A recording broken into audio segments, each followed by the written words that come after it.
반갑습니다. 예, 저는 의정부에서 주님 섬기고 있는 작은 형제입니다. 이번에 주님이 이곳까지 인도해 주셔서 하나님의 말씀을 배워나도록 하신 그 특권에 대해서 너무나 감사를 드립니다. 주말이고 다 바쁜 시간인데 이렇게 시간을 내주셨는데 하나님께서 빈손으로 돌아가지 않게 그렇게 해주시기를 바라는 마음이 있습니다. 오늘 복음 집회 첫 번째 시간입니다. 그래서 오늘 제가 복음이란 무엇인가 이런 제목으로 좀 말씀을 드리도록 하겠습니다. 아픈 사람에게는 치유 소식이 그에게 복음이 될 것입니다. 그죠? 또 실직자에게는 취업 소식이 그에게 기쁜 소식이 되겠죠. 이제 수능 본 지 얼마 안 됐는데 입시생 학생들에게는 원하는 대학 합격됐다는 그 소식을 들을 때 그에게 기쁜 소식이 될 것입니다. 복음은 뭘 하라는 이야기가 아닙니다. 하나님이 죄인된 우리에게 나면서부터 어머니가 죄 가운데 나를 잉태했고 내가 태어날 때 죄 가운데 태어났습니다. 내가 왜 죄인지도 모르고 그냥 그렇게 살았습니다. 그런데 맨 처음 우리의 조상 때는 아담과 하와 그분들이 하나님 말씀대로 하지 않고 선악을 알게 하는 나무 실과를 먹은 후에 죄인으로 됐습니다. 그래서 죄인을 통해서 태어난 그 모든 후세가 죄를 가지고 태어난 것입니다. 이것은 여러분들이 실수하고 잘못해서 된 그런 문제가 아닙니다. 맨 처음에 잘못된 것이죠. 과자를 찍어내는 공장에 기계가 있다고 할 때 종업원이 실수해가지고 잘못해서 그 틀이 찌그러졌다고 해보세요. 떨어뜨려가지고. 그러면 그 틀에다가 아무리 그 과자물을 부어도 찌그러진 것만 나오죠. 그래서 그걸 아무리 고치고 땜빵하고 해서 만들려고 해도 온전하지 않잖아요. 흠이 있는 거예요. 그래서 인생은 태어나면서부터 죄를 가지고 나왔기 때문에 그 사람들은 그것을 어떻게 커버해 보려고 여러 가지 방법으로 그건 이제 종교라고 할 수 있는 거죠. 그렇게 해서 고쳐보려고 애를 쓰는데 온전하지 않죠. 그래서 그걸 완전하게 만드는 방법은 틀을 바꾸는 거예요. 새 틀을 끼워서 새 틀에다가 원료를 부으면 되는 것입니다. 마찬가지로 인생은 아담 안에서 모두가 죄인이 됐습니다. 죄인에게는 평강이 없습니다. 그래서 주님께서 수고하고 무거운 짐진 자여 다 내게 오라 이렇게 말씀하신 것입니다. 그래서 잃어버린 죄인에게 죄와 사탄과 멸망의 지옥으로부터 구원의 소식, 그러니까 이 복음은 뭘 하라는 얘기가 아니라고 말씀드렸죠. 하나님이 우리를 구원하신 그 놀라운 이야기를 듣고 그리고 믿으라고 하는 것입니다. 믿음은 들음에서 나기 때문에 하나님 말씀 우선 잘 들어야만 됩니다. 그리고 들은 후에는 말한 사람도 책임이 있지만 들은 분도 책임이 있습니다. 말한 사람은 하나님 말씀을 제대로 말해야 할 책임이 있고요. 들은 분은 들은 말씀에 대해서 내가 어떻게 해야 할까 하는 책임이 있습니다. 그 선택을 잘 못하면 영원히 망하는 길로 가게 되는 것입니다. 이해를 돕기 위해서 예를 하나 제가 들겠습니다. 예전에 미국에 노예제도가 있었습니다. 노예들은 눈물과 고통의 세월을 보냈습니다. 그런데 어느 날 노예 해방이 선언이 됐습니다. 미국 16대 링컨 대통령에 의해서 노예 제도가 폐지됐습니다. 노예들이 무슨 걸기해가지고 된 게 아닙니다. 위로부터 오는 좋은 소식을 들은 것입니다. 이제부터 미국에 노예제도 없다, 폐지다. 그럴 때 눈물과 고생으로 살았던 그 사람들이 그 소식을 들을 때 눈물을 주르르 흘렸겠죠. 자유를 얻었다. 이제 내가 노예가 아니다. 해방됐다. 남부에서 농장주 밑에서 고생하고 살던 삶이 이제 끝이다. 북부로 가겠다. 공장 가서 나 하고 싶은 일 하고 살겠다.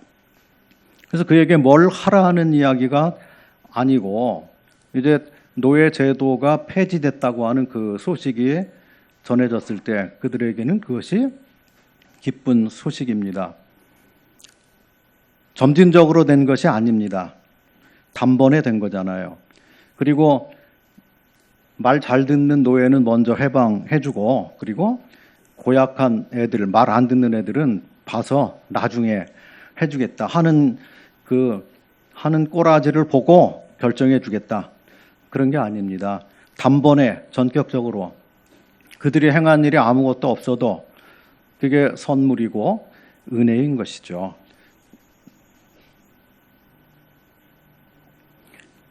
그래서 모든 노예에게 즉각적으로 노예 해방이 이루어졌고 모두가 단번에 자유를 얻었습니다. 우리가 인간이 죄로부터 해방된 것도 그와 같습니다. 우리가 어떻게 해서 되는 게 아니죠. 우리가 노력해서 되는 게 아니죠. 율법을 열심히 잘 지켜서 되는 그런 문제가 아닙니다. 우린 연약하기 때문에 율법을 지킬 능력이 없습니다. 애초부터 없습니다. 하나님께서 율법을 사람들에게 말씀하신 목적은 우리의 형편을 알려주기 위해서 만드신 것입니다. 하나님의 거울을 하나 앞에 두고 그리고 그 앞에서 나의 모습이 어떠한지를 알도록 거울이 씻어주는 것은 아니죠. 거울은 내가 더럽다, 씻어야 된다, 너 그대로는 안 된다.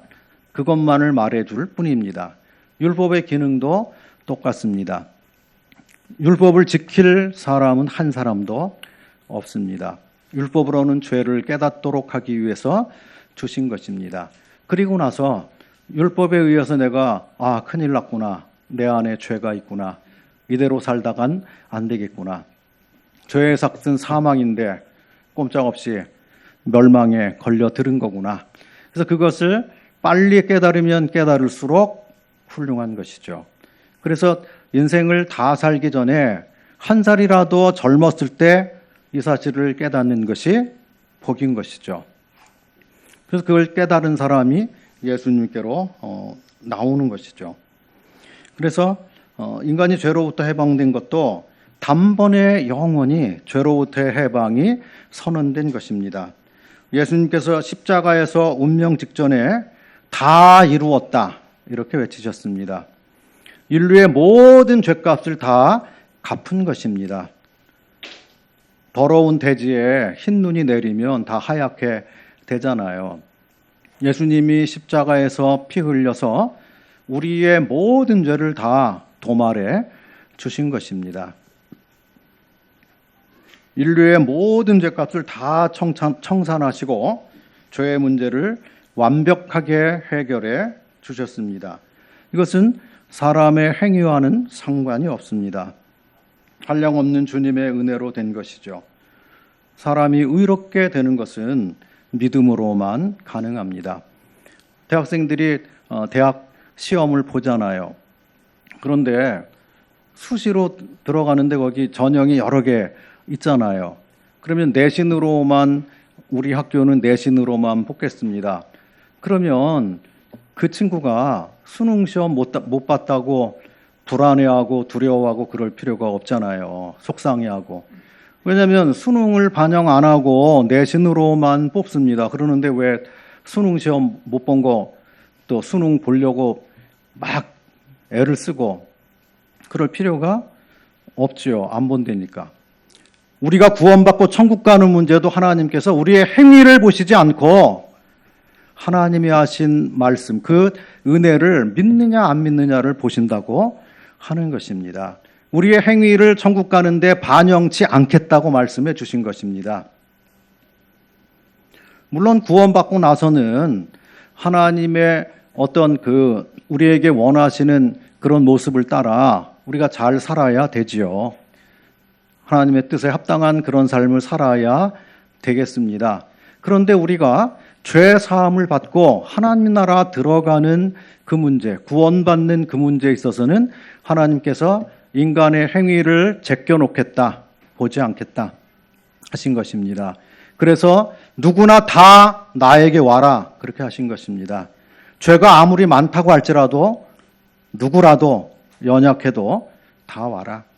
어려도 올 수 있고 나이가 많아도 올 수 있고 공부를 많이 한 사람도 올 수 있고 글을 못 읽는 사람도 올 수가 있는 것입니다. 이 땅에 태어난 사람은 다 내게로 와라. 내가 너희를 부르고 천국 문을 열어놓고 은혜의 때가 끝나기 전에 다 와라. 누구든지 와라. 그래서 하나님은 참 위대하신 분이십니다. 찌그러진 사람, 별 볼 일 없는 인생, 성격이 고약한 사람, 과거가 별로 안 좋고 화려한 전적이 있는 사람, 나쁜 짓으로 누구라도 예수님께 나오면 그때부터 예수님께서 당신 뜻대로, 당신의 계획대로 아름다운 보석으로 세공에 가십니다. 그게 신앙생활이에요. 예수님 믿고 나서 비로소 성령이 나와 함께하는 가운데 나를 하나님의 뜻 안에서 바르게 아름답게 나를 빚어 가시는 것입니다. 그래서 하나님의 부르심, 하나님의 초청은 참 위대하고 거룩한 초청인 것입니다. 그래서 인생인 우리들은 그 하나님의 부르심에 반드시 응답해야만 됩니다. 가난한 시절, 가난한 때, 그럴 때는 이 복음을 믿으려고 사람들이 많이 왔습니다. 복음에 관심이 있었습니다. 그런데 경제가 발전하고 잘 먹고 잘 살수록 배부르고 등 따숩고 이렇게 될수록 복음을 멀리합니다. 그래서 우리의 젊은 세대들, 어린 세대들은 복음에 별 관심이 없습니다. 고생해보고 살지를 않았기 때문에 더욱 그렇습니다. 그런데 지금 고생하고 사는 가난한 나라, 동남아시아나 힘들게 사는 그런 나라들의 마음이 가난하기 때문에 그런 곳으로 복음이 들어가고 있습니다. 그런 면에서 우리가 눈부신 발전을 이루고 경제 부흥이 일어났는데 반갑기도 하지만 또 염려도 됩니다. 왜냐하면 복음에서 하나님의 사랑에서 하나님의 부르심에서 사람들이 등을 돌리고 어둠 가운데로 더 깊이 들어가는 그런 형편이기 때문에 그렇습니다. 이제 서울 잠실 지역에 우리가 사는 의정부보다 더 발전하고 좋은 곳이죠. 더 훌륭한 분들이 계실 거고 돈도 더 많은 분들이 계실 거고 하여튼 그렇습니다. 그런데 이곳에 복음을 들으러 오신 여러분들은 참 훌륭한 그런 분이십니다. 하나님이 복을 베풀어 주시기를 바라는 마음이 있습니다. 로마서 1장 1절을 보시겠습니다.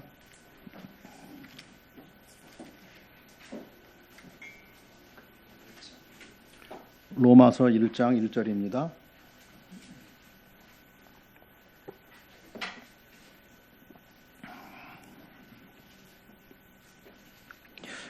예수 그리스도의 종 바울은 사도로 부르심을 받아 여기 무슨 복음이라고 써져 있나요? 네, 하나님의 복음. 하나님의 복음을 위하여 택정함을 입었으니 복음을 하나님의 복음 이렇게 말씀해 주십니다. 창조주 하나님께서 만드신 것이죠. 나 같은 죄인을 구원하기 위해서 그렇게 창세 전부터 계획해 놓으신 것입니다. 그리고 때가 되매 그 아들을 보내서 이 복음을 완성하셨죠. 여기 성경에는 하나님의 복음을 위하여 이렇게 말씀하셨습니다. 하나님 스스로 계신 분이십니다. 그분은 전지전능하십니다. 인생의 생사화복을 다 주장하시는 분이십니다. 그분으로부터 복음이 왔다고 말씀해 주십니다. 하나님은 공의로우신 분이십니다. 또 지극히 거룩하십니다. 그래서 죄인은 그 앞에 갈 수가 없습니다. 죄가 조금이라도 있으면 그분 앞에 용납이 안 됩니다. 죄인은 반드시 심판을 받게 되어 있습니다. 죽으면 끝이지 뭐 그런 게 어딨어. 그렇게 사는 분들이 많을 것입니다. 그런데 하나님이 말씀하셨습니다. 하나님은 거짓말을 못하시는 분이십니다. 거짓말하실 수 없는 진리만 말씀하시는 성경에 기록된 모든 말씀은 1.1획도 떨어지지 않고 다 이루어질 것입니다. 하나님은 거짓말을 안 하시기 때문에 그렇습니다. 그래서 죄인은 반드시 심판을 받는다고 하셨습니다. 여러분 중에 태어나서 지금까지 나쁜 마음을 한 번도 안 먹은 분 계십니까?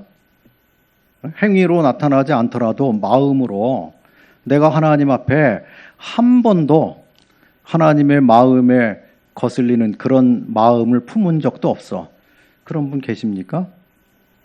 없어요. 예? 구원을 받았더라도 운전하고 오면서도 차가 막 껴들고 갑자기 막 그러면 마음속으로 뭐라 그러잖아요. 예? 안 좋은 마음이 막 생겨난단 말이에요. 그죠? 빨리 와야 되는데 차는 밀리고 막 그러면 또 좀 은근히 짜증도 내고 그러잖아요. 우리는 온전치 못합니다. 우리의 인생은 하나님 앞에서 흠과 점 투성이인 것입니다. 그래서 하나님께서는 인생을 쳐다보실 때 머리끝부터 발끝까지 다 죄로 물들었다. 그렇게 말씀해 주십니다. 사람들은 자기를 아름다운 것으로 포장하고 자화자찬하고 막 다 그렇게 삽니다. 그런데 하나님이 보실 때는 그게 아니에요. 마음서부터 다 겉 행동까지 다 그렇습니다. 그래서 이 세상 모든 사람들은 다 가면을 쓰고 삽니다. 좋은 척하고 잘난 척하고 있는 척하고 안 그런 척하고 괜찮은 척하고 그러고 삽니다. 아닙니까? 그렇게 안 사는 분 계십니까? 그렇게 안 사는 분, 마음 먹은 대로 다 행동하고 사시는 분, 그런데 잘못을 한 번도 안 하시는 분, 참 훌륭한 분이에요. 그런 사람 존경을 받아야 됩니다. 근데 우리는 어쩔 수 없이 거짓말도 하기도 합니다. 상대방을 위해서 그렇게 하기도 해요. 예? 하얀 거짓말도 한단 말이에요. 근데 하나님 앞에서는 다 점과 흠이잖아요. 진리를 바르게 이야기 안 했잖아요. 그죠? 근데 다른 사람에게 있는 그대로 말했다간 상처가 될까봐 그걸 고려해가지고 완화해서 말하고 그걸 좀 감싸서 말하고 그냥 좋게 말하고 그런 게 얼마나 많습니까? 그죠? 그러니까 사람은 하나님 앞에 다 온전한 사람들이 아닌 것입니다. 모두가 죄인입니다. 그래서 예수님이 이 땅에 오셔서 다짜고짜로 그 사람을 언제 봤다고 온 세상을 향해서 첫마디가 회개하라였습니다. 죄로부터 돌이켜야 된다 하는 말씀입니다. 그리고 회개하고 나를 믿으라. 회개하고 복음을 믿으라. 그게 첫마디였던 것을 보게 됩니다. 그래서 만약에 하나님께서 우리를 구원해 주시는 그 구원 계획을 세우시고 그것을 이루지 아니하시면 한 사람도 구원받을 수가 없습니다. 우리 스스로 죄값을 낼 능력이 없습니다. 죄의 삭은 사망이기 때문에 죄가 있기 때문에 우리가 죽는 것입니다. 죄가 있기 때문에 병도 들고 죄가 있기 때문에 늙어 가는 것입니다. 언제까지 갈지 모르죠. 하나님이 각자에게 정해놓으신 그 때까지 가는 것입니다. 그래서 죽음이라고 하는 것은 죄를 가졌기 때문에 오는 것입니다. 그래서 안 죽을 분이 계신가요? 없잖아요. 그죠? 나이 먹었지만 마음은 청춘이다. 그리고 살아갑니다만 어쨌든 간에 이게 죄를 가졌기 때문에 그렇게 되는 것이죠. 그런데 하나님께서 죄의 사슬에서 우리를 해방해 주시려고, 죄로부터 건져내 주시려고, 우리에게 영생의 선물을 주시기 위해서 구원자를 보내주신 것이죠. 죄인들에게 살 길을 주신 것입니다. 복음을 하나님의 복음이라고 말씀하셨고요. 로마서 1장 9절 한번 보겠습니다. 내가 그의 아들의 복음 안에서 내 심령으로 섬기는 하나님이 나의 증인이 되시거니와 항상 내 기도에 쉬지 않고 너희를 말하며. 여기는 또 복음을 그의 아들의 복음이다, 그리스도의 복음이라고 말씀해 주십니다.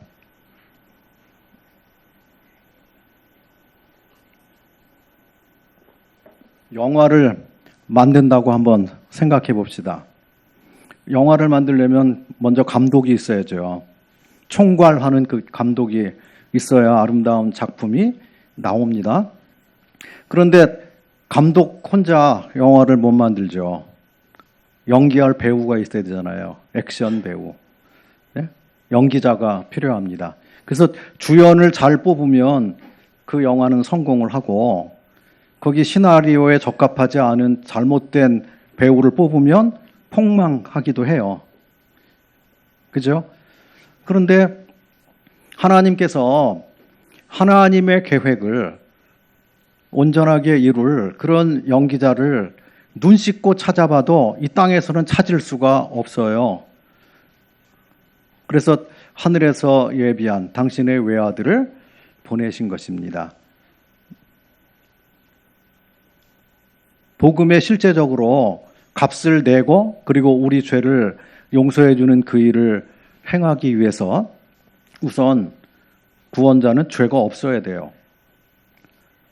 근데 이 땅에 죄 없는 사람 있나요? 없잖아요. 모든 사람이 다 죄를 범했습니다. 그래서 하나님께서 온 땅에 중보자를 찾으려고 했는데 찾을 수가 없습니다. 그래서 하나님의 아들이 오신 것입니다. 하나님이시니까 죄가 없으시죠. 그런 다음에 그 연기자는 피 흘려 죽어야 됩니다. 예수님의 임무, 예수님이 이 땅에 태어난 목적은 죽기 위해서 오신 것입니다. 우리는 다 살기 위해서 왔습니다. 살기 위해 발버둥 칩니다. 살기 위해서 아침 일찍 일어나서 회사도 가고요, 고생도 참고요, 그러고 살아갑니다. 학생들 공부하는데 얼마나 힘들어요. 공부만 한다고 돼요? 대학 졸업하고 나니까 취직시험 또 본다고 또 막 힘들어요. 막 공부에 지쳐 있어. 힘들어. 왜 그래요? 살려고 그러는 거예요. 몇십 년이지만, 그러니까 직장 생활하는 게 몇십 년 합니까? 한 직장 가가지고. 우리 전석희 형제님은 뭐 39년 6개월인가 그렇게 하셨다 그러는데 그건 특별한 케이스고요. 그렇게 못해요. 네? 30년 넘으면 되게 잘했다, 그렇게 하지 않겠어요? 그러면 20년이나 30년 일하기 위해서 몇 년을 투자하고 어마어마하게 고생을 합니다. 다 살기 위해서 하는 것입니다. 그런데 딱 한 분, 예수 그리스도는 애초부터 우리를 위하여 목숨을 내주시기 위해서 오셨습니다. 그분은 모든 이 땅에 태어난 사람들의 출생서부터 다 다르고요, 목적도 다릅니다. 그분은 죽기 위해서 오셨습니다. 왜냐하면 피 흘림이 없으면 죄사함이 없기 때문입니다. 우리의 죄가 해결되고 죄값을 내는 방법은 죄 없는 분이 거룩한 피를 흘려서 그 값으로 죄값을 내야만 됩니다. 근데 땅에서는 그렇게 할 사람이 없기 때문에 주님이 이 땅에 오셔서 누구라도 나보다 먼저 온 자는 다 강도요, 절도요, 도둑이다, 그렇게 말씀했어요. 왜냐하면 인류를 위해서 죽어준 사람이 없습니다. 인류의 죄를 해결해 준 사람이 없습니다. 그래서 예수 그리스도 외에 다른 신을 섬기는 사람들은 고통만 더하는 것입니다. 구원받기는커녕 괴로움만 더 겪게 되는 것입니다. 자기 몸을 쳐서 복종시키고 학대하고 고생하고 그렇게 하는 것이죠. 그런데 구원은 받을 수가 없습니다. 하나님이 보내주신 구원자는 예수 그리스도 외에 없습니다. 천하 인간의 구원을 얻을 만한 다른 이름을 하나님께서 주신 일이 없다고 말씀해 주셨습니다.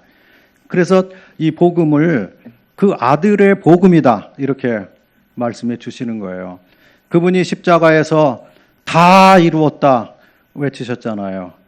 피 흘려 죽으실 때 성전 휘장이 위로부터 아래까지 찢어졌습니다. 천국과는 새롭고 산 길이 열린 것입니다. 예수님의 희생을 통해서 천국에 나아갈 수 있도록 된 것입니다. 우리가 잘해서가 아닙니다. 율법을 지켜서가 아닙니다. 행위가 나아서가 아닙니다. 얼굴이 딴 사람보다 예쁘게 생기서가 아닙니다. 세상에서 인기가 많기 때문이 아닙니다. 예수 그리스도께서 십자가에 희생하셨기 때문에 구원의 길이 열린 것입니다. 그 피로 속죄함을 받은 것입니다.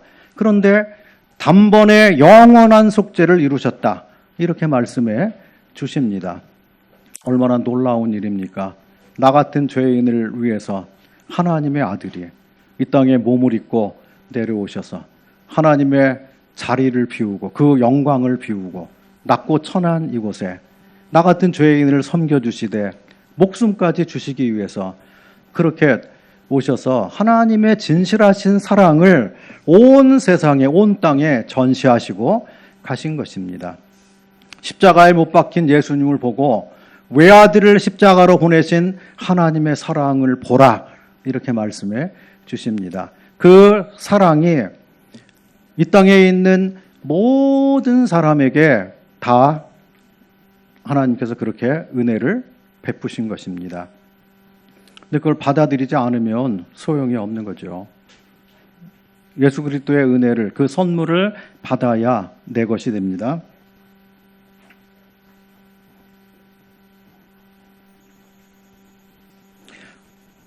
사도행전 20장 24절 한번 보겠습니다.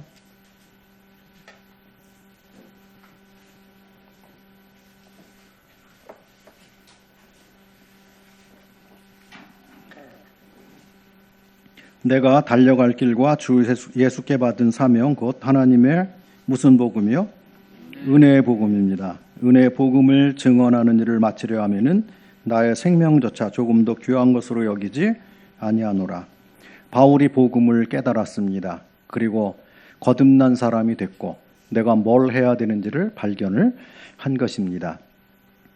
율법의 의로는 흠이 없다고 자부했던 그 사람. 그런데 깜깜해서 예수 믿는 사람들을 핍박하고 죽이기까지 한 그런 삶을 살았습니다. 그런데 예수님을 만났습니다. 밝은 빛이 그에게 비춰졌습니다. 어둠이 쫓겨가고 그가 새 사람이 됐습니다. 그리고 나서 첫 마디가 주여 내가 무엇을 하오리까? 그렇게 했습니다. 그리고 주의 뜻을 따라서 살아가는 사람이 됐습니다. 그는 이방인의 사도가 돼서 하나님의 은혜를 전하는 일을 그것을 끝마치기까지 내 목숨을 아깝게 여기지 않겠습니다. 그렇게 하고 은혜의 복음을 전하는 일에 일생 전부를 드렸습니다. 하나님을 정말 알게 되면, 복음을 정말 깨닫게 되면, 내가 정말 구원받게 되면, 내가 성령의 인도하심을 따라서 살게 되면 사도 바울과 같은 고백을 같이 하게 됩니다. 정도 차이는 있고 믿음의 차이는 있겠습니다만 그러나 똑같이 주여 피로 값주고 저를 사셨습니다. 제가 주님 것이 됐습니다. 하나님의 한량없는 은혜가 저를 살리셨습니다. 주님 감사합니다. 그런 고백을 하게 되는 것입니다. 은혜란 자격이 없는 사람에게 거저 값없이 베풀어 주시는 호의를 말합니다. 우리가 애초부터 구원받을 자격이 있어서 구원받은 게 아닙니다. 하나님께로부터 멀리 떨어져 있고 형편없는 잘못을 저지르는 그런 사람들이었습니다.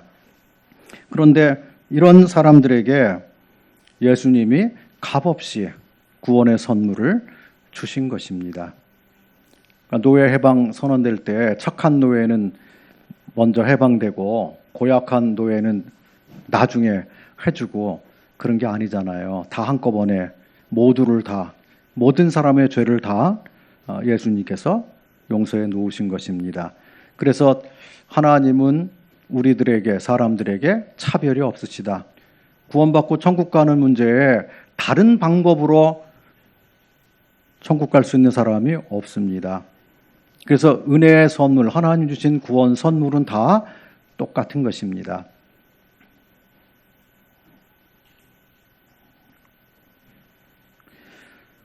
예수님은 죄인을 부르러 오셨습니다. 성경에 보면 건강한 자에게는 의사가 쓸데없고 병든 자에게 필요한데 나는 이 땅에 의인을 부르러 오지 않고 죄인을 부르러 왔노라. 주님께서 그렇게 말씀해 주셨습니다. 예수님은 죄인의 구주로 오셨습니다.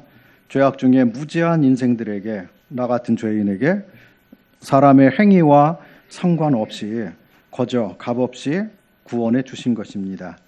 그래서 우리가 천국 가는 것은 하나님의 은혜로만 천국에 갑니다. 그래서 자기를 높이고 자랑할 건덕지가 없죠.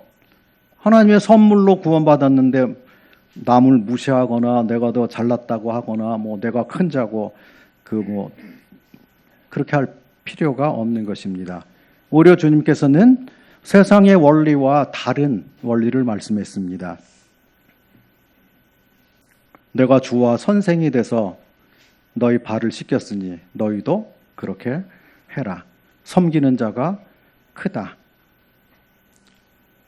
세상에서는 섬김 받는 자가 큽니다. 그래서 맨 위로 올라가려고 합니다. 높은 데로 올라가려고 합니다. 근데 맨 꼭대기에 올라가니까 아무것도 없어요. 허무해. 자살하기도 해요.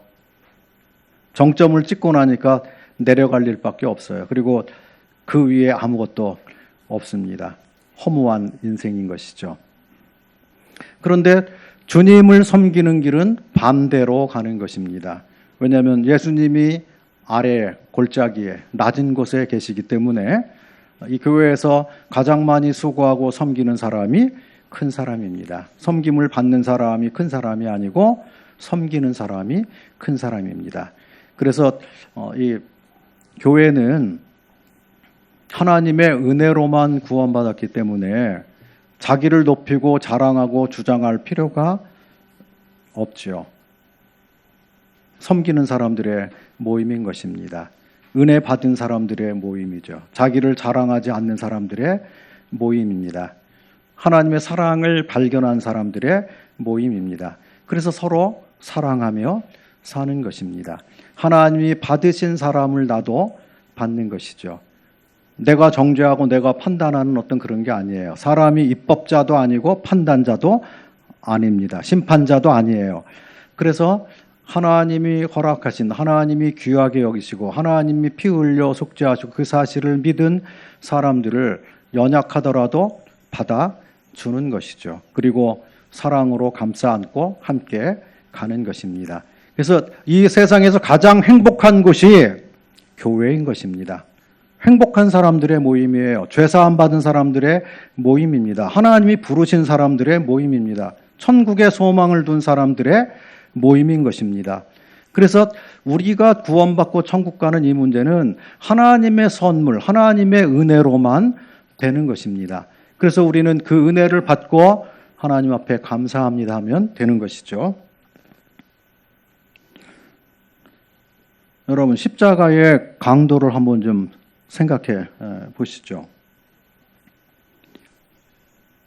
예수님이 인류의 모든 죄값, 우리의 모든 죄값을 청산하기 위해 십자가에 매달렸을 때 구원받은 강도도 옆에 매달렸습니다.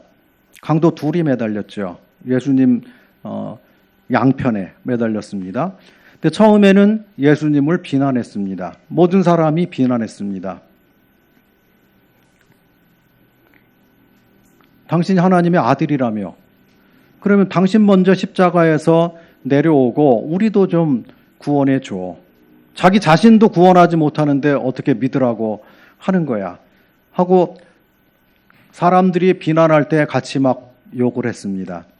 그런데 자기를 못 받고 비난하고 돌을 던지고 티끌을 날리고 침 뱉고 하는 어떤 그 사람들을 향해서 예수님은 한마디도 욕을 하지 않으셨습니다. 그리고 그들을 위해서 기도하셨습니다.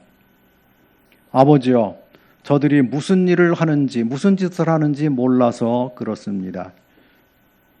주여 저들을 불쌍히 여겨 주소서. 주님 그렇게 기도하셨어요. 그래서 한쪽 강도가 같이 매달려 있는 입장에서 생각을 한 거예요. 그리고 계속 비난하고 있는 다른 강도를 꾸짖었습니다. 너와 나는 죄 때문에 고난을 받으니까 이게 당연한 건데 가운데 계신 분은 죄가 없지 않느냐. 그렇게 하고 나서 그가 예수님께 자기 영혼을 의탁했습니다. 곧 죽을 것을 알죠. 그래서 예수여 당신의 나라에 임하실 때 나를 생각해 주소서. 자기 영혼을 예수님께 의탁한 것입니다. 이제 그가 한 것은 뭐냐면 예수님은 의롭고 나는 죄인입니다. 그걸 깨달은 거예요. 그리고 그것을 고백을 했습니다. 그런 다음에 당신의 나라, 육체와 영혼이 분리되면 죽는다고 하잖아요. 그런데 죽으면 끝이 아니고 내세가 있는 것을 인정했습니다. 그래서 당신의 나라에 임하실 때 나를 기억해 주소서. 의롭게 살지 않았기 때문에 강도짓 하다가 매달린 거 아니겠어요? 그러니까 하나님 앞에, 예수님 앞에 저를 천국으로 데려가 주세요. 이렇게는 말을 못하고 나를 좀 기억해 주소서, 생각해 주소서. 그렇게 했어요. 그런데 예수님께서 즉답을 하셨습니다. 네가 뻔뻔하게 그렇게 살고 천국 오고 싶으냐? 그렇게 하셨습니까? 아닙니다. 내가 오늘 나와 함께 낙원에 있으리라. 그러면 이 강도는 구원받은 겁니까? 아닙니까? 낙원에 들어가는 거예요? 아니에요? 그에게 무슨 행위가 있습니까? 행위는 아무것도 없습니다. 죄진 것밖에 없잖아요. 근데 그것을 깨달았다고 하는 것입니다. 그래서 예수님께서 회개하고 나를 믿으라 하신 거예요. 내가 죄가 있는 것을 진짜 깨닫고 그분 앞에서, 그래서 돌이켜서 하나님 말씀을 받아들이는 것을 말하는 것입니다. 돈 들어가는 게 아닙니다. 힘이 들어가는 게 아닙니다. 제가 손바닥을 뒤집으면 이것도 에너지가 소모가 되잖아요. 이게 팔을 들어야 되고 뒤집어야 되고. 그죠? 그런데 우리가 영적인 출생을 하는 것은 행위가 아무것도 필요가 없습니다. 그래서 마음으로 믿고 입으로 시인해서 구원받는다고 말씀해 주신 것입니다.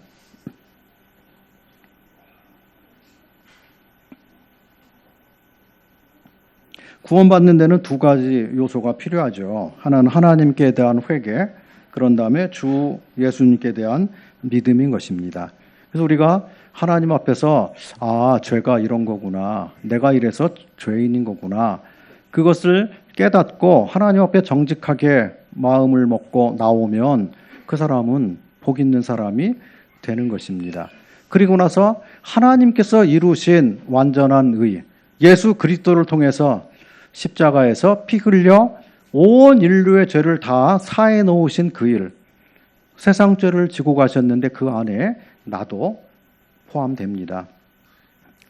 누구의 죄는 해결해 주시고 나의 죄는 해결 안 해 주시고 그게 아닙니다. 모든 인생의 죄를 다 하나님께서 처리해 주신 것입니다. 그것을 믿으라고 말하는 것이죠. 그래서 사람이 의롭게 되는 일에 사람이 무엇을 보탤 것이 하나도 없습니다. 구원받은 강도는 교회 출석을 해본 일이 없습니다. 헌금이나 봉사를 해본 일도 없습니다. 성경 공부할 시간도 없었습니다. 그러나 구원의 주를 믿고 낙원을 허락받았습니다. 예수님께서 나 같은 죄인에게도 그렇게 해주신 것입니다. 내가 연약할 때, 죄인 되었을 때, 하나님과 원수 되었을 때 주의 십자가의 사역을 믿을 수 있도록 해주셔서 믿음만으로 새 사람이 되도록 해주신 것입니다. 구원은 믿음으로만 받습니다. 그래서 복음은 은혜의 복음입니다. 누가 뭐라고 해도 은혜의 복음입니다. 요새는 은혜 거기 플러스 뭘 열심히 해야 되고 그런 쪽의 복음이 또 막 전해지고 그런 것 같습니다. 근데 그거는 성경이 말하는 바와 다릅니다. 사람이 아무리 지혜롭고 똑똑하고 그렇게 해도 하나님을 능가할 수 없습니다. 인간의 가장 강한 것이 하나님의 약한 것만 못한 것입니다. 우리는 하나님이 하신 이 말씀, 이 복음은 영원 불변합니다. 시대가 변한다고 변하는 것이 아닙니다. 처음 사도들이 전한 이 복음이 마지막 때까지 끝까지 그 복음이 전해지게 되는 것입니다. 복음은 은혜의 복음입니다. 우리 사도행전 10장 36절 보시겠습니다.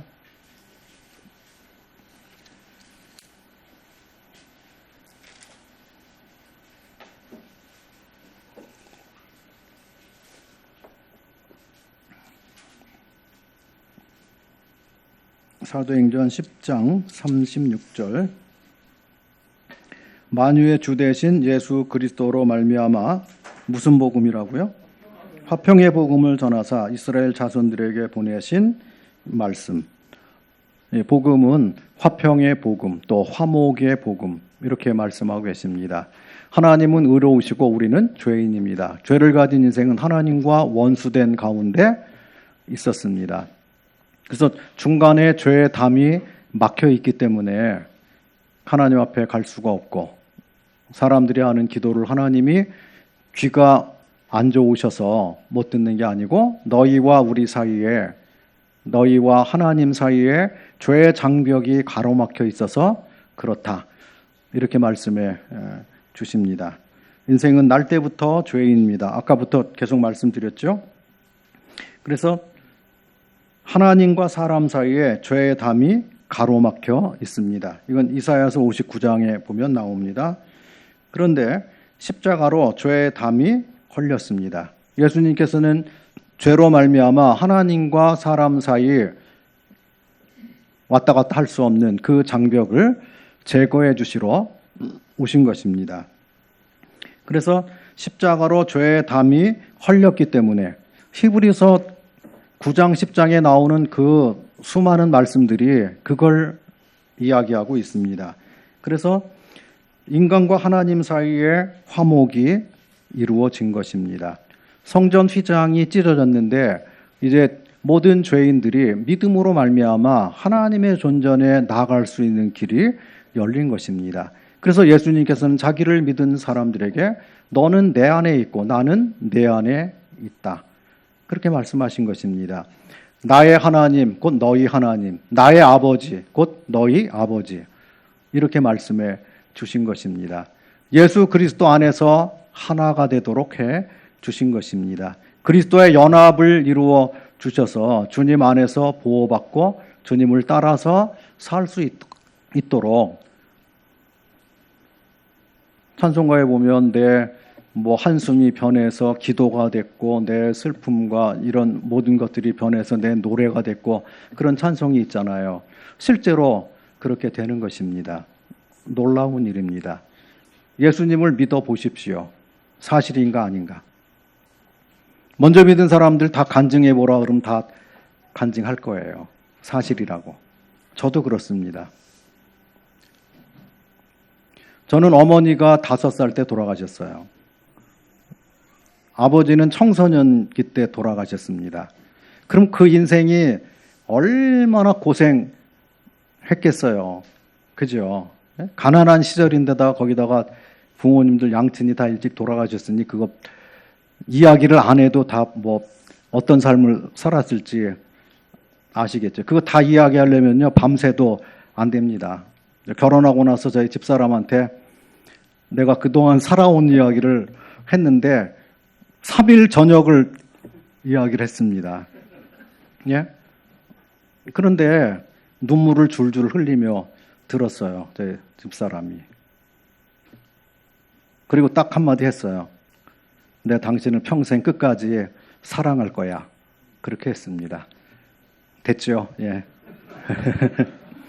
근데 그런 연약하고 그리고 그 감사와 기쁨과 이런 것들이 전혀 없고요. 노래를 안 불러봤어요. 제가.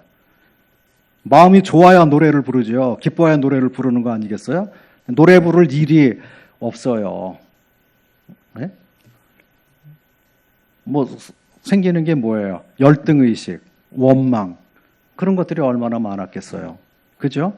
그런데 하나님께서는 모든 사람의 주님이시고 주인이시고 아버지시니까 그런 남몰래 혼자 고통스러워하고 울고 슬퍼하고 힘들어하는 걸 다 보시는 분이에요. 아시는 분이에요. 그래서 구원받도록 인도해 주시고, 고집 세고 막 그런 사람이, 혼자 사는 사람 고집이 얼마나 센데요. 남의 말 듣나요? 안 들어요. 구원받는데도 시간이 오래 걸렸죠. 고집이 세니까. 예? 그런데 하나님께서 믿도록 하셨기 때문에 이제 죄의 담이 없어졌어요. 하나님과 내가 하나가 됐습니다. 자유를 얻었습니다. 눈에 눈물이 없어졌습니다. 구원받고 나서 울었는데 그거는 기쁨의 눈물이었어요. 감격의 눈물. 얼마나 놀라운가. 하나님께서 나를 이렇게 사랑하셨구나. 그래서 예수님 밖에 있을 때는 세상에서 내가 제일 불행한 사람 같아. 그렇게 살았어요. 근데 예수님 만난 다음엔 가슴을 펴고 팔을 하늘로 들고, 세상에 나보다 더 행복한 사람이 없습니다.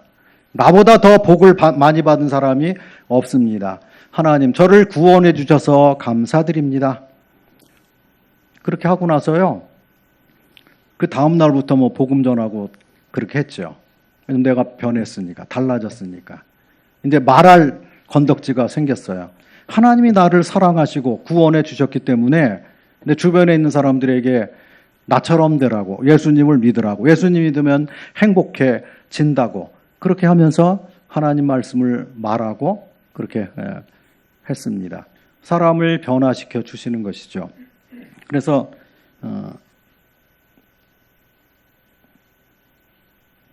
믿음으로 하나님 자녀되는 권세를 얻고 우리는 하나님을 아바 아버지라고 부르게 됐습니다.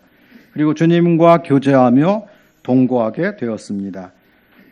하나님과 사람 사이, 나 사이에 장벽이 없어진 것뿐만 아니라 사람과 사람 사이에도 장벽을 제거해 주신 것입니다. 유대인과 이방인이 상종하지 않잖아요. 그런데 복음 안에서는 저들이 형제여 하고 악수를 합니다. 당신도 예수님의 피로 구원을 받았고, 나도 예수님의 피로 구원받았고, 당신과 나는 아버지가 갖고, 하나님, 주님이 갖고 같은 성령을 받았고, 그래서 형제입니다. 이 땅에 소속이 있고 나라가 다르지만 그러나 하늘나라에 가면 다 모일 겁니다. 형제요 하고 화목이 이루어진 것입니다. 종하고 상전 사이에도 화평이 이루어진 것입니다. 가난한 사람하고 부자하고 사회에서는 같이 있을 이유가 없잖아요. 박사님하고 나같이 공부 안 한 사람하고 같이 만나서 친구도 하고 교제도 하고 그럴 수가 없잖아요. 그죠? 땅에서는 그래요. 사회적인 장벽이 있습니다. 세상에 배드민턴 치러 가도 클럽에 가도요, 그 사람들이 심사해야 돼요. 우리랑 같이 놀만한 사람인가 아닌가 그거 따져가지고 회원들 그 해가지고 사인 해가지고 뭐 받아야 들어갑니다. 강남 가가지고 거기 해본다고 그래 보세요. 그러면 그런 거 다 따지죠. 예? 세상에는 장벽이 있고 차별이 있고 그렇습니다. 그런데 주님 안에만 장벽이 없습니다. 화목해졌습니다. 감사하는 사람이 됐습니다. 그리고 여기서는 뭐 돈 많다 그래가지고 돈 많으면 훌륭하니까 장로야. 공부 많이 했으면 이 교회 장로야. 그럽니까? 아니잖아요. 믿음이 있어야 되는 거 아니겠어요? 하나님 말씀대로 섬겨야 되는 것 아니겠습니까? 성경에 입각해서 하는 거잖아요. 교회를 세워가는 그 모든 것이 그런 것이죠. 그래서 성령이 머리 되고 주인 된 그것을 지키며 사는 것이에요.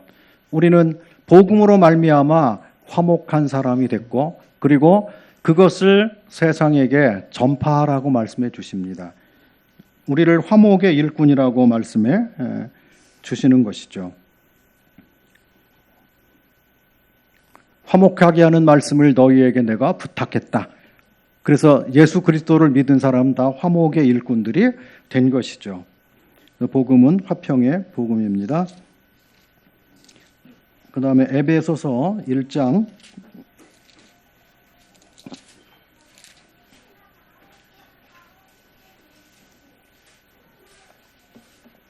1장 13절. 에베소서 1장 13절입니다.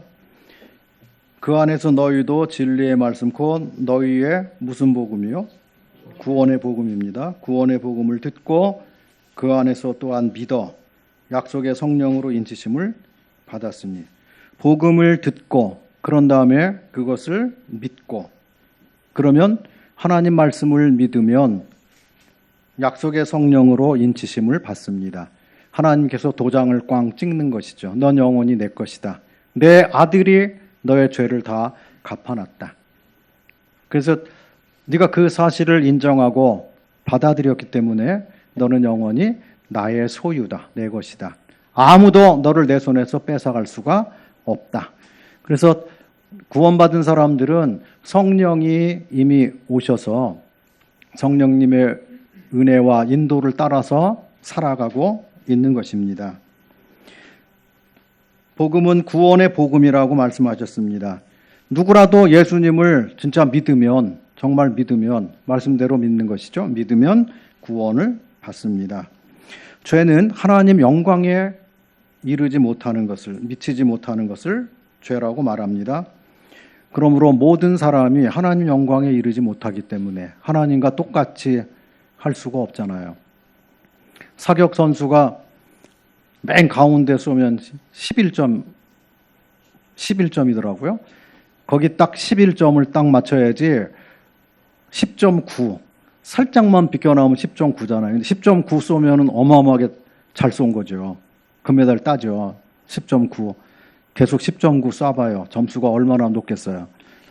그런데 조금이라도 빗나가면 의롭지 않다. 죄인이다. 그렇게 말씀하십니다. 그래서 이 땅에 있는 죄를 짓지 않는 의인은 한 사람도 없다. 주님께서 이미 그렇게 말씀해 주셨습니다. 모든 사람들이 죄인입니다. 그래서 우리는, 죄인된 우리는 반드시 예수님을 믿어야 되는 것입니다. 믿어도 되고 안 믿어도 되고 그런 게 아닙니다. 너희가 거듭나야 된다고 하는 것은 하나님의 명령입니다. 반드시 해야 할 일인 것입니다. 그런데 예수님께서 십자가에서 운명 직전에 힘을 다해 다 이루었다 외치셨잖아요. 우리의 죄를 다 갚으신 것이죠. 반복해서 자꾸 말씀드립니다만 인류의 모든 죄값을 단번에 영원히 청산하신 것입니다. 예수님께서 완벽한 속죄를 이루어주셨기 때문에 이제는 그리스도를 믿지 않는 것이 죄입니다. 죄를 다 갚아놓고 용서해 주셨는데 그들이 그리스도의 속죄를 부정하고 안 믿는 것이 지옥 가는 죄인 것입니다. 이 땅에서는 예수님 안 믿는 이유가 그렇게나 많아요. 교회 안 오고 예수님 안 믿고 믿기 싫은 그 내용이 많습니다. 그런데 진짜 지옥에 가서 그곳에서 슬피 울며 이를 가는 그런 삶을 살 겁니다. 영원을 그곳에서 보내야 돼요. 한번 들어가면 나올 수가 없습니다. 영영 불못에서 살아야 되는 것입니다.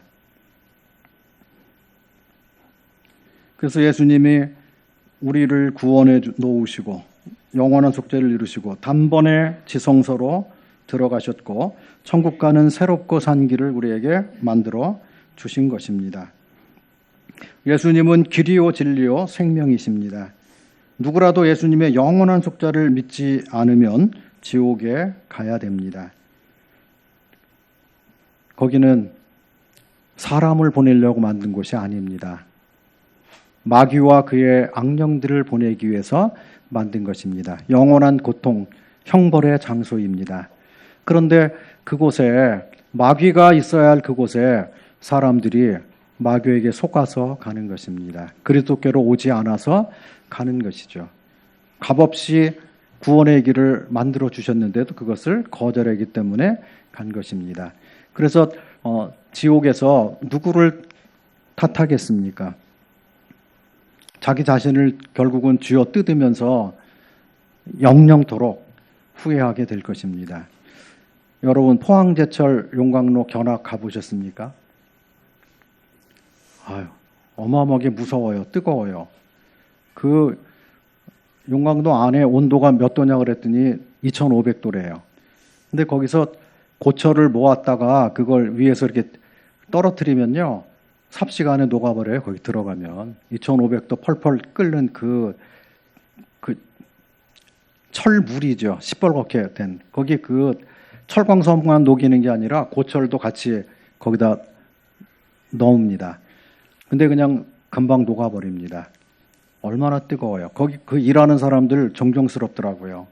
더워가지고요. 땀을 뻘뻘 흘리면서 일하고 그러는데 참 그렇더라고요.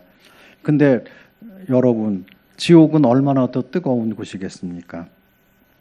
죽지 않는 몸으로 천국에서도 영원히 살지만 지옥에서도 영원히 삽니다. 근데 지옥에서 사는 삶은 사망, 둘째 사망이라고 말씀하고 영벌이라고 말씀하십니다. 근데 구원받은 사람들을 향해서는 영생을 얻었다고 말씀해 주십니다. 이 하나님의 생명을 얻은 것이죠. 하나님은 모든 사람이 구원받고 진리를 알기를 원하십니다. 복음은 구원의 복음입니다. 우리 모두 천국에서 만나야만 되겠습니다. 고린도 후서 4장 4절.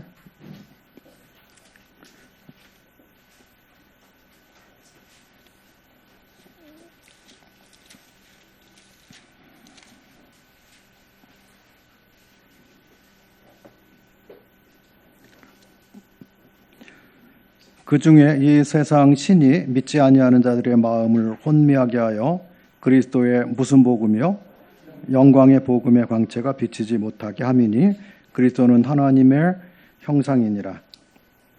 복음을 영광의 복음이라고 말씀해 주십니다. 죄인을 하나님의 영광에 이르게 하시는 것입니다. 그래서 영광스러운 복음, 그리고 그 거룩한 하나님의 세계로 우리를 초청하신 것이죠. 그래서 예수님을 믿으면 주님과 같은 영, 같은 생명, 같은 영광을 받게 됩니다. 그래서 성경에 보면 예수님 믿은 사람을 신의 성품에 참여했다, 그렇게 말씀해 주시잖아요. 거듭난 사람들 향해서 신의 성품에 참여했다. 하나님 말씀을 받은 자들을 신이라 하였거늘. 그러니까 하나님의 세계로 인도함을 받은 것입니다.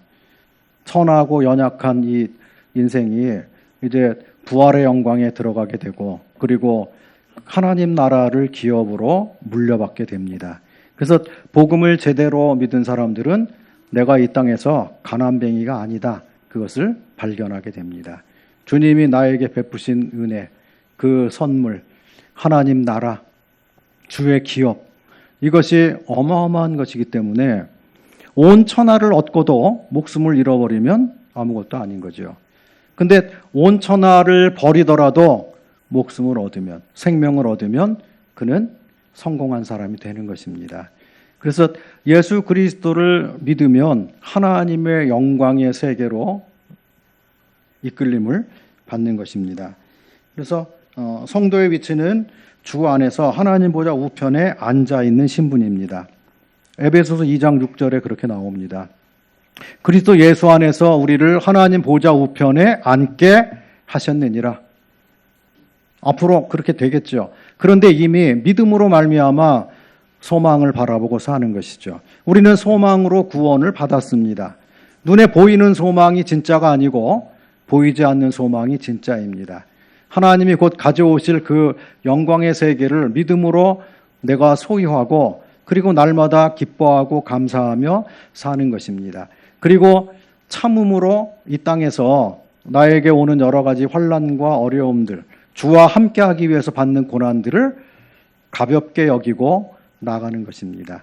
왜냐하면 하나님의 것이 더 크고 중하고 영광스럽기 때문입니다. 그것을 깨달은 사람이 복음을 깨달은 것이죠. 계시록 14장 6절 요한계시록 14장 6절 보시겠습니다.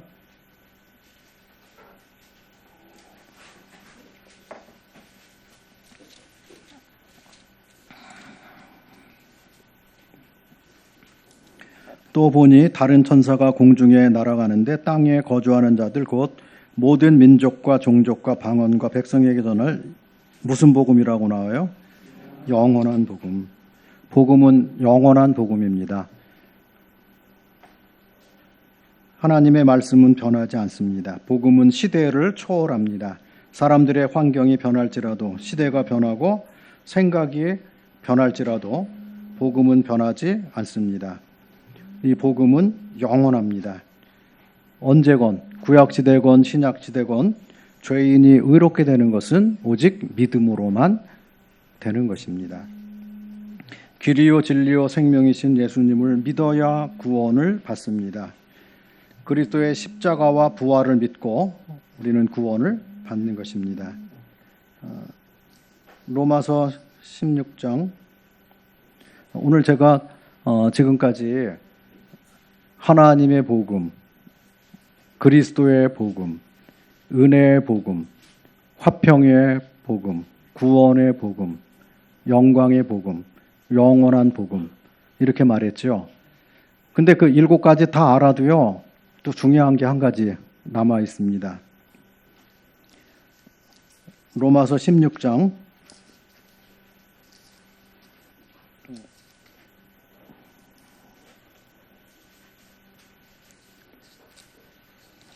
25절.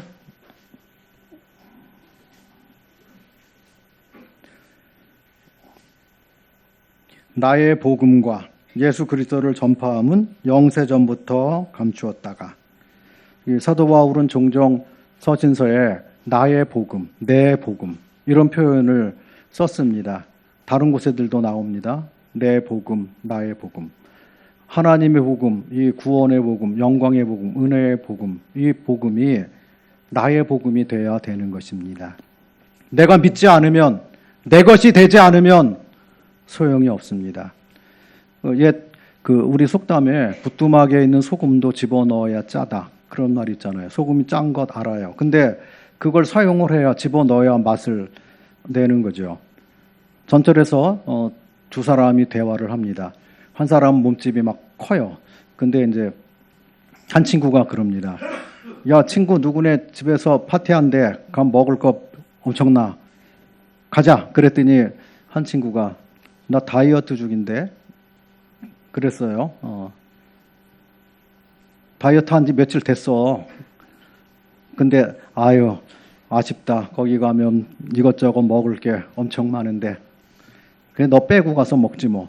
그랬더니 이 친구가 아니야 오늘 가서 먹고 내일부터 다이어트 할게. 근데 이 사람 살 빼겠어요 못 빼겠어요? 못 빼요.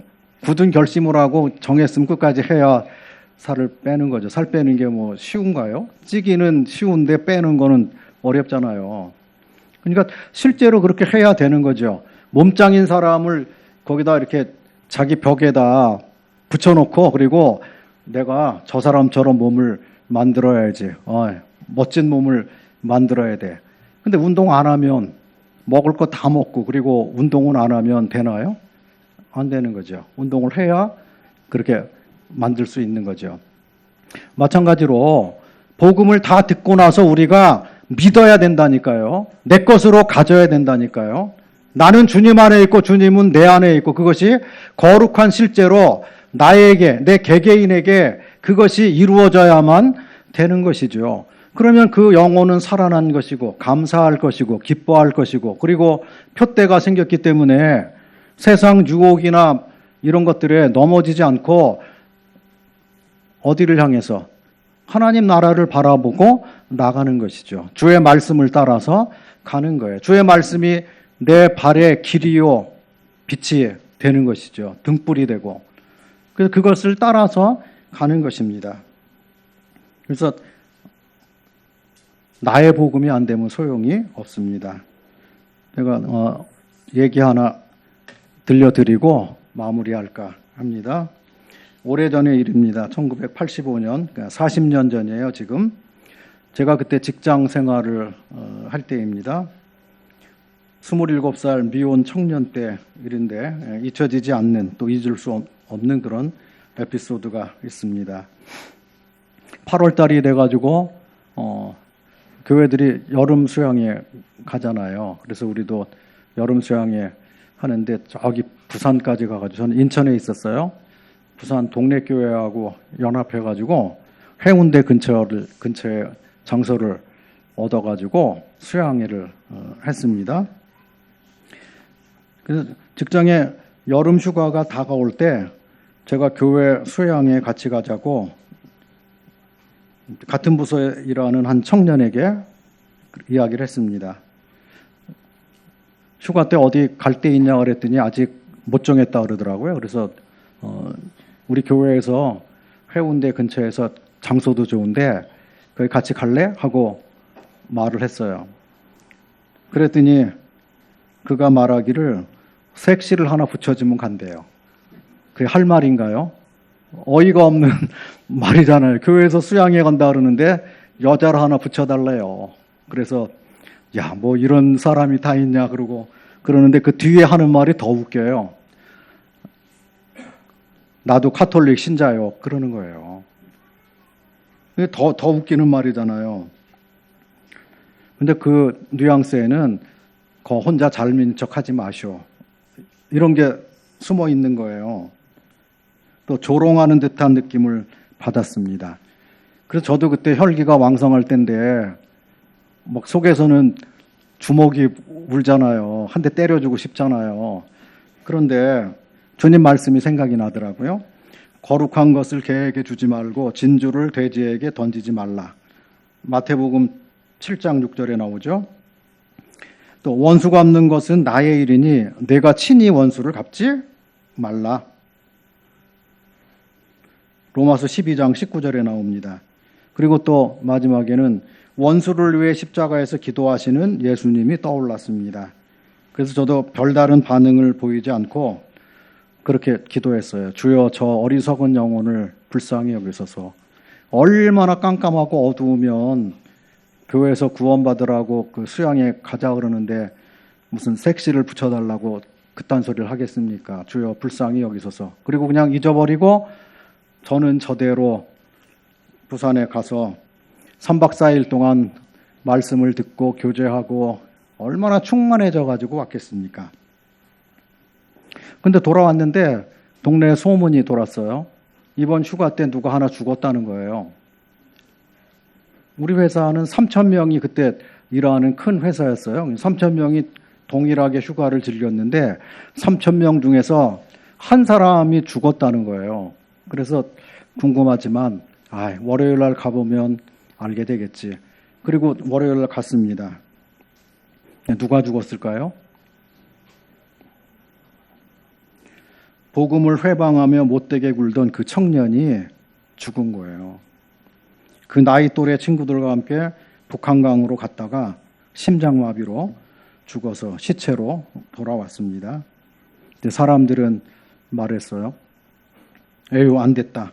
24살에 죽다니. 장가도 못 가보고 죽다니. 찌찌찌. 안 됐다. 여러분, 일찍 죽는 게 문제입니까? 장가 못 가고 결혼 못 해보고 죽는 게 문제입니까? 뭐가 문제죠? 구원받지 못하고 죽은 게 문제인 것입니다. 예수 못 믿고 죽은 것이 문제죠. 그가 회개할 기회를 놓친 게 문제인 거예요. 그리고 영영한 불에 들어가는 것이 진짜 문제인 것입니다. 그는 하나님이 주신 마지막 기회를 놓쳤습니다. 회개하고 영생 얻을 기회를 놓친 것입니다. 만약에 그때 그가 선택을 잘했더라면 그의 인생이 어떻게 바뀌었을지 누가 알겠습니까? 구원을 받았더라면 훌륭한 전도자가 됐을지 어떻게 아냐 하는 거예요. 근데 하나님이 주신 그 선택할 수 있는 그 기회가 자기에게 마지막이었다는 것을 몰랐던 거예요. 그리고 함부로 하다가 그는 죽었습니다. 죽을 걸 예상하고 가는 사람이 어디 있습니까? 모르죠. 우리는 내일 일을 알 수가 없습니다. 그래서 주님께서는 오늘 주님을 믿으라고 말씀하시는 것입니다. 내일이면 늦습니다. 내일 어떻게 될지 모릅니다. 예수님이 오늘 저녁에 오실 수도 있어요. 아니면 오늘 저녁에 내가 죽을 수도 있는 것입니다. 1시간 후를 장담할 수 있습니까? 못하는 거예요. 그래서 성경은 지금, 오늘, 빨리 구원을 받아라. 하나님이 내미신 그 손을 거절하지 말아라. 선물을 뿌리치지 말아라 하고 말씀하는 것입니다. 지금은 은혜 받을 만한 때요, 구원의 날입니다. 순간의 선택이 영원을 결정합니다. 구원의 문제를 다음으로 미루지 마시기 바랍니다. 지금 오늘 예수님을 영접하십시오. 하나님의 은혜를 제발 거절하지 마십시오. 노예 해방이 선언됐는데 계속 종살이하는 사람 있습니까? 바보나 그렇게 하겠죠. 죄사함이 선포됐는데 계속 죄인으로 살겠습니까? 예수님을 거절하고 사는 것은 죄인으로 그냥 살겠다고 하는 것입니다. 의인으로 살아야죠. 죄로부터 자유함을 정말 얻으시기 바랍니다. 이 복음이 정말 나의 것이 되시기를 바랍니다. 내가 그리고 그것을 누리고 즐기고 감사하고 기뻐하고 하나님을 섬기는 그런 복된 그런 삶이 되시기를 바라겠습니다. 오늘 저는 구원의 기쁜 소식을 말했습니다. 복음이란 무엇인가를 말했습니다. 지루할 수도 있고요. 반복하기도 하고 같은 말 또 하기도 하고 그렇게 됐는데 어쨌거나 저는 제 나름대로 열심히 말을 했습니다. 이곳에 계신 모든 분들을 한 분도 빼놓지 않고 다 그날에 천국에서 만나 뵀으면 좋겠습니다. 감사합니다.